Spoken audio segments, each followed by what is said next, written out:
Assalamualaikum warahmatullahi wabarakatuh. Perkenalkan, nama saya Iwan Rismanto. Saya dari kelas data mining D. Untuk NIM-nya 1894 1010 1137. Kali ini saya akan menjelaskan tentang praktikum 6 tentang K-min clustering ini.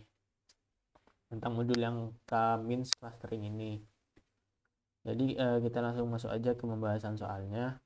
Untuk soal-soalnya ini ada di di slide paling bawah ini. Yang soal yang tugas yang normalisasikan dataset iris menggunakan normalisasi min-max ini. Seterusnya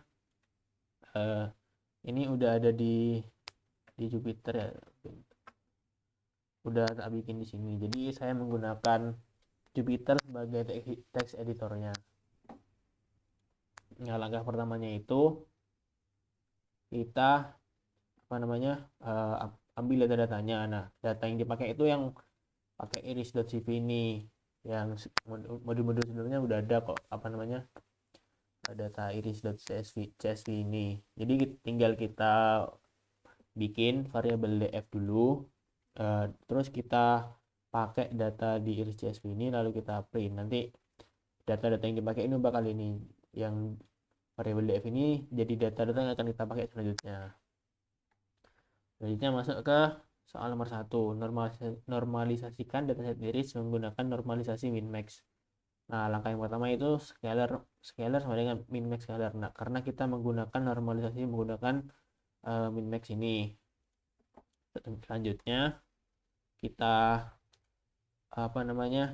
sesuaikan dengan sepalengnya ini, kita normalisasikan, terus sepal width, sepal length, petal width, lalu kita print uh,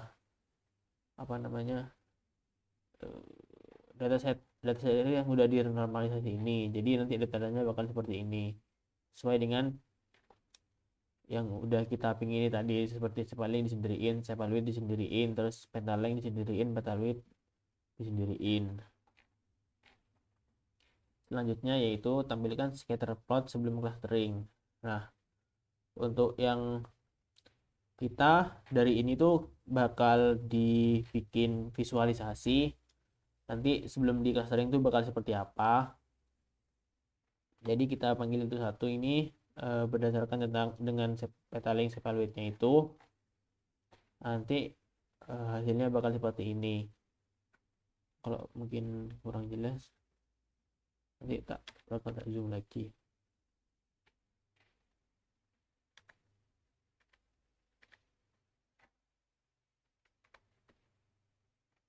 Lanjut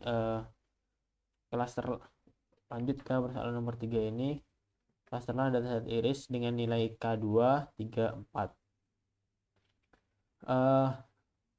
Untuk yang pertama kita pakai cluster N yang 3 pakai K2 dulu. Jadi data-datanya pakai dijadiin 2 dulu. Kamisnya N clusternya sebenarnya 2, 2, 2. Terusnya kita di cluster dulu, di print dulu data-datanya. Kemudian hasil clusternya ini disimpan dalam bentuk yang tadi itu. Jadi udah dibeda-bedakan sepalangnya ini, tinggal di print def-nya yang terbaru itu. Selanjutnya kita membahas centroid. Jadi nanti data-data yang di pertengahan tiap tiap data-datanya itu bakal ada centroidnya. Kemudian setelah itu kita clustering data-datanya. Nanti bakal langsung divisualisasikan data-datanya yang sudah di clustering dengan N sama dengan 2 yang pertama itu. Nanti bakalnya hasil seperti ini. Terus ini juga udah kelihatan juga centroidnya ada di mana. Nah, ini titik ini tuh centroidnya. Jadi pertengahan datanya itu.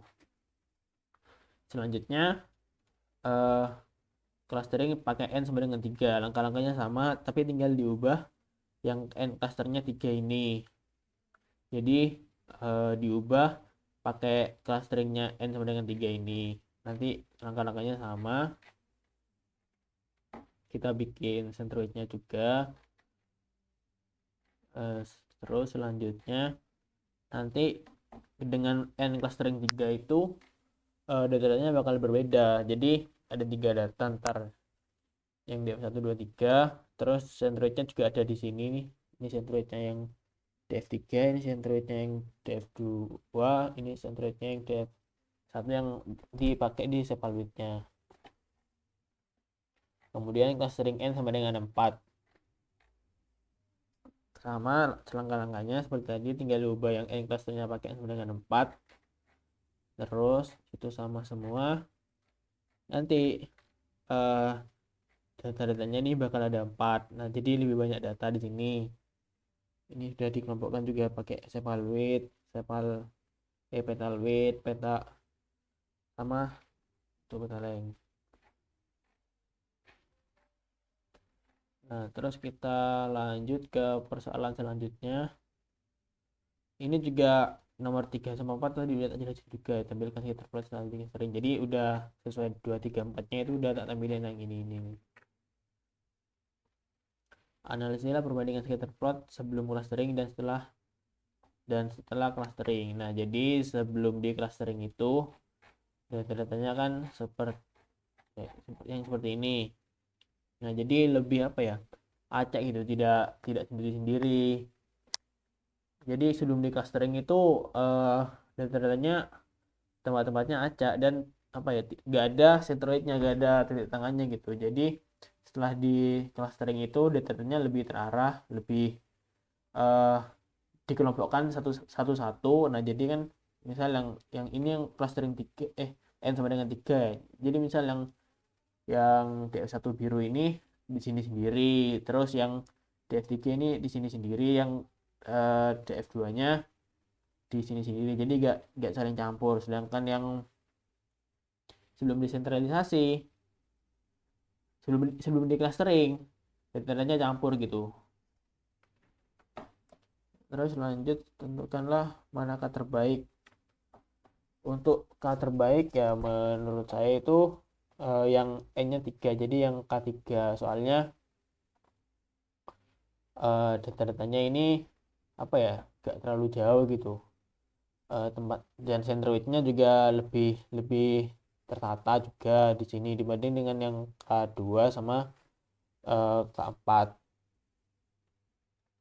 Nah, jadi itu yang K4 tuh sampai ada di sini-sini. Jadi yang K4 ini tak anggap lebih jauh-jauhan gitu.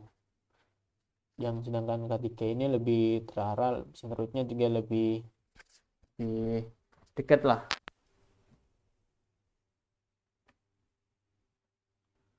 Ya, jadi sekian ya penjelasan dari saya tentang yang K-min clustering ini. Kurang lebihnya mohon maaf. Wassalamualaikum warahmatullahi wabarakatuh.